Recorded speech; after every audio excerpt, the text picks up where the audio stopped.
আসসালামু আলাইকুম। Star centre থেকে আমি নুরুল গনি সগির।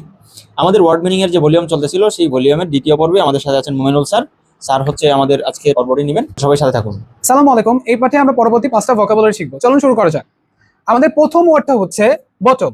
আপনি যদি এই বটম ওয়ার্ডটা লক্ষ্য করেন, বটম অর্থাৎ এই ইমেজটা দেখলে বোঝা যায় বটম বলতে মূলত বোঝায় দ্য লোয়েস্ট পার্ট, অর্থাৎ কোনো কিছুর সর্বনিম্ন যে বিন্দুটাকে বোঝানো হয়। অর্থাৎ ডেফিনেশনে যদি আমরা যাই, the lowest part of point of something, অর্থাৎ কোনো কিছুর lowest part. If I go to explanation, the bottom is very lowest place like the floor or a pitch. অর্থাৎ বটম বলতে বোঝানো হয় কোনো কিছুর লোয়েস্ট পার্ট অথবা ফ্লোর বা এই টাইপের কোনো কিছু, অর্থাৎ কোনো কিছুর নিচু অংশ। So if I go two example, he fell to bottom of the stair. And another example is the treasure was hidden at the bottom of the ocean. অর্থাৎ ট্রেজার বলতে আমরা তো বুঝি গুপ্তধন, the treasure was hidden at the bottom. Bottom বলতে এখানে বোঝানো হয়েছে সমুদ্র পৃষ্ঠের বা পৃষ্ঠতলে বা সমুদ্রের নিচে। So if I go to the next word, দ্বিতীয় ওয়ার্ড হচ্ছে ক্লেভার। ক্লেভার বলতে quick to understand, learn and make decision. Clever বলতে বোঝানো হয় যেটা খুবই দ্রুত, যে খুবই দ্রুত কোনো বিষয় বুঝতে পারে, সেটাকে আমরা বলতে ক্লেভার বলে থাকি। So when someone is clever, they can solve problem easily, quickly and very fast. অর্থাৎ ক্লেভার বলতে যে কোনো বিষয় খুবই দ্রুত সলভ করতে পারে। So is given the example, the clever boy solve the puzzle in a second. অর্থাৎ ক্লেভার বলতে এখানে বোঝানো হয়েছে যে কুইক, অর্থাৎ কোনো একটা পাজল সে ভেরি কুইকলি সলভ করে ফেলছে, অর্থাৎ হি ইজ ভেরি ইন্টেলিজেন্ট, আমরা এটা বলতে পারি। The next example is she had a clever idea for the school project. অর্থাৎ তার একটি ক্লেভার আইডিয়া আছে, অর্থাৎ খুবই কুইক একটা আইডিয়া আছে যেটা সে তার স্কুল প্রজেক্টে শো করছে। The next is cruel. Cruel বলতে এখানে বোঝানো হয় ভেরি মিন বা আনকাইন্ড, অর্থাৎ খুবই নিষ্ঠুর বা আনকাইন্ড। অর্থাৎ আনকাইন্ড বলতে তো দয়ালু বোঝায়, আনকাইন্ড বলতে যে নির্দয় এরকম। So if I go to the explanation, if someone is cruel, they cause pain or hurt other on purpose. অর্থাৎ কেউ যদি নিষ্ঠুর হয়, দে কজ পেইন অর্থাৎ সে মানুষকে কষ্ট দেয়, অর্থাৎ হার্ট করে।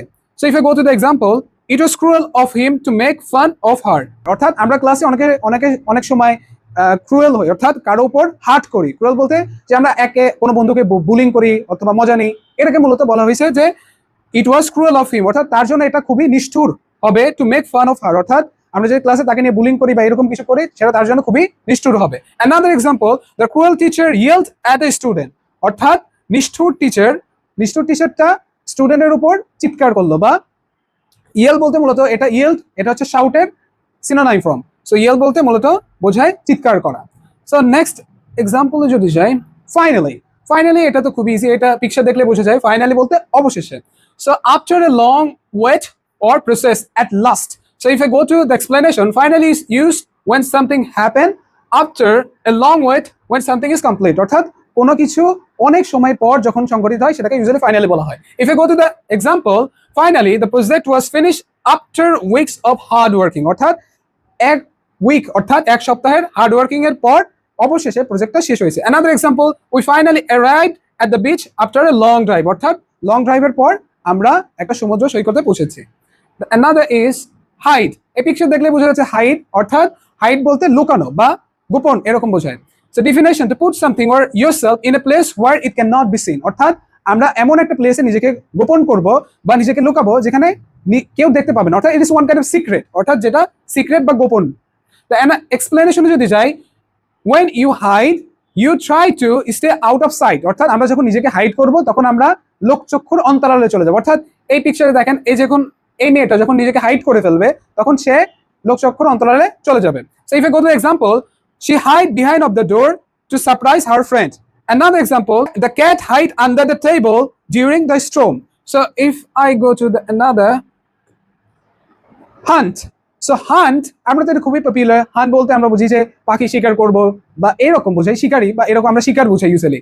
So definition, to search for, try to find something or someone, often for food.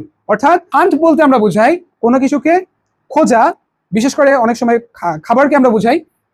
So এক্সপ্লেনেশনে যে যাই, people or animal hunt to find food or to track down something. অর্থাৎ people or animal hunt to food or to trace down something. অর্থাৎ hunt বলতে usually আমরা শিকার বোঝাই, অথবা অনেক সময় এই যে পিকচারটা দেখে বুঝতে পারছেন, অনেক সময় আমরা খোঁজাও বুঝিয়ে থাকি। So example, the hunter went to the forest to hunt deer. অর্থাৎ শিকারী বনে গেল হান্ট ডিয়ার অর্থাৎ ডিয়ার বলতে হরিণকে শিকার করতে। Another we hunted sea shells on the beach অর্থাৎ আমরা সিসেলকে বিচে হান্ট করলাম। So another is lot. So এই পিকচার দেখেন, পিকচারগুলো দেখলে বোঝা যাচ্ছে লট মানে a large amount of number or something, অর্থাৎ লট মানে অনেক বোঝায়। লটে অনেকগুলো পার্ট আছে, আমরা অনেকগুলো ইউজ করতে পারি, এ লট, লটস অফ এরকম। সো এখানে এক্সপ্লেনেশনে যে যাই, when you have a lot it mean you have many or something, অর্থাৎ আমাদের অনেক এরকম আছে।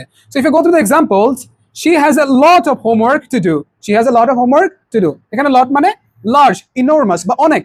and another is there's a lot of people at the concert tonight, so there is a lot of people অর্থাৎ লট বলতে এখানে অনেক বা অনেক মানুষ বুঝিয়েছে। and the last word is middle বলতে এখানে বোঝাচ্ছে the center point, অর্থাৎ মিডল বলতে মাঝ পয়েন্ট, অর্থাৎ বোর্ডের এই পয়েন্টটা হচ্ছে মাঝ পয়েন্ট। সো সেন্টার পয়েন্ট ও পার্ট অফ সামথিং, অর্থাৎ কোনো কিছু মাঝ পয়েন্টকে মূলত মিডল বলা হয়।